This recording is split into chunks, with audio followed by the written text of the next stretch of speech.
My name's Karyn, and I'm with Garden Gnome Software. We make Pano2VR, which is a desktop tour building software, which is great for any kind of cameras. If you've just gotten a one-shot camera, one-shot 360 camera, you just add your images right into Pano2VR, and if they have GPS added to the images, you can quickly make a tour and then upload that to Google Street View, or you can export the project and upload the tour to your own server.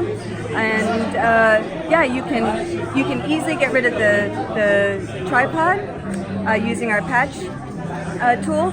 You can add a skin or an overlay using either our built-in skins, or you can create a completely new skin from scratch using your own icons, your own images.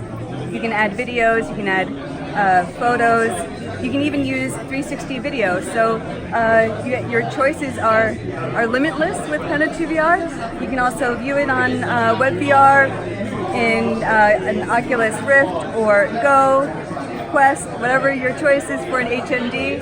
And I think that covers about everything for Pano2VR. Check us out, Pano2VR.com, or if you're also interested in Object2VR, Object2VR.com.